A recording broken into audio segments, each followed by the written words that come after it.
అందరికీ సంప్రాప్తమాయను.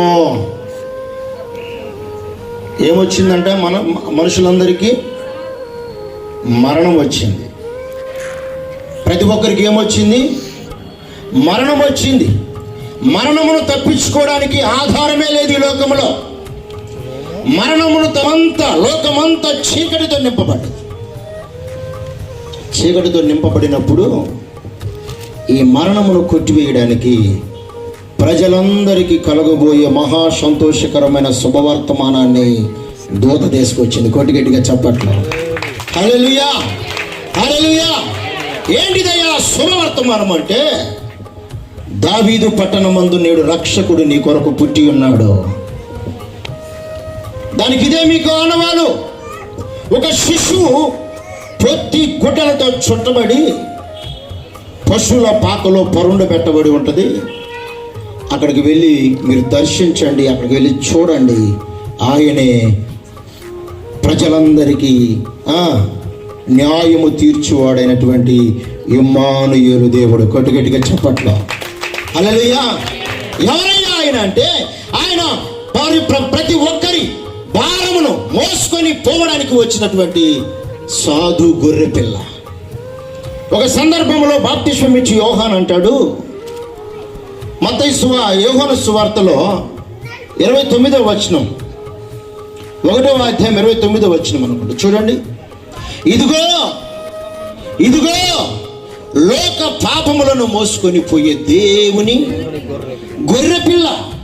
ఈ గొర్రెపిల్ల దేనికి వచ్చిందయ్యా అంటే, మరణమునకు సమీపించిన ప్రతి ఒక్కరిని విడిపించడానికి లోకానికి వచ్చింది. చాలామంది పాటలు పాడుతున్నారు, డ్యాన్సులు వేస్తున్నారు, కేరింతలు వేస్తున్నారు.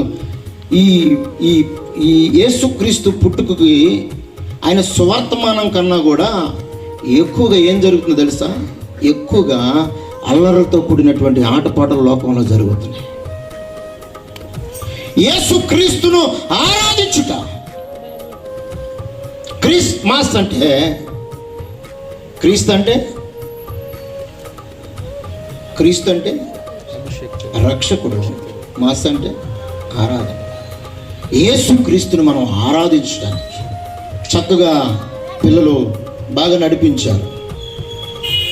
చక్కగా సిస్టరు ఇక్కడ ఉన్న వాళ్ళు కూడా చాలామంది చప్పట్లు కొట్టారు. చాలామంది వారితో కలిసి పాటలు పాడారు. దీనికి ఎవరికి మహిమ రావాలి?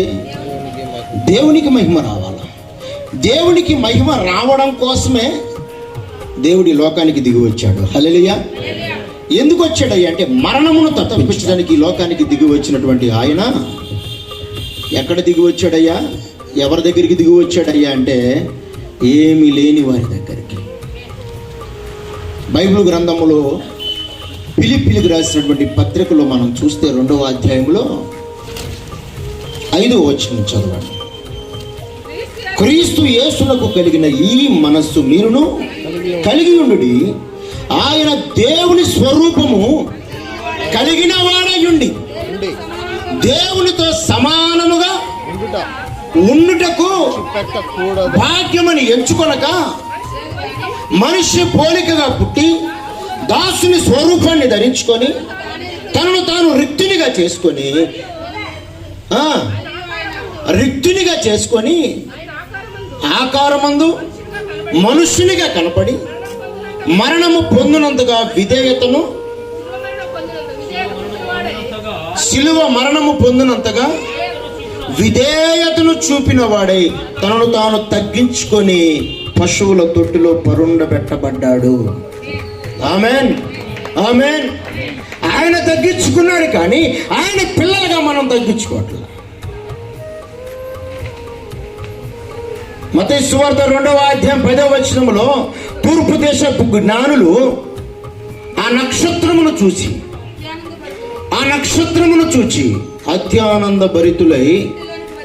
అత్యానంద భరితులయ్యే దానికంటే ముందు వాళ్ళు ఎన్ని సంవత్సరాలు దేవుని వెతికారో తెలుసా? నక్షత్రాన్ని పట్టుకొని దాదాపు 2.5 years 2.5 సంవత్సరములు ఆ నక్షత్రమును వెంబడించారు. హల్లెలూయా. ఎన్ని సంవత్సరాలు? 2.5 సంవత్సరాలకు పైగా ఆ నక్షత్రమును వెతుక్కుంటూ వెళ్ళారు. ఈరోజు చాలామంది దేవుడు ఎవరో వెతుకట్లా. ఈరోజు దేవుడు ఎవరో వెతకట్లా. నాకు నచ్చిందే, నేను మెచ్చిందే, నాకు నచ్చితే దేవుడు, నచ్చకపోతే దయ్యం. మనకు నచ్చింది కాదు కావాల్సింది, దేవునికి ఏది నచ్చిందో దాన్ని వెతుక్కుంటూ మనం వెళ్ళాలి. హల్లెలూయా. వారు ఆ నక్షత్రములను పరిశోధన చేసేటువంటి వ్యక్తులు. ఎవరు వాళ్ళు? జ్ఞానులు. నక్షత్రములను పరిశీలన చేసే వ్యక్తులు, సైంటిస్టులు. నక్షత్రాల మీద పరిశోధన చేసి చేసి చేసి ఒక వింత నక్షత్రమును చూసినప్పుడంట, ఇది మా పూర్వీకులు చెప్పబడినటువంటి నక్షత్రమును ఇదే అని వారు కనుగొని ఆ నక్షత్రాన్ని పట్టుకొని ఎక్కడికి వెళ్ళారంట? ఎక్కడికి వెళ్ళారు? బెత్లెహేం దగ్గరికి వెళ్ళారు.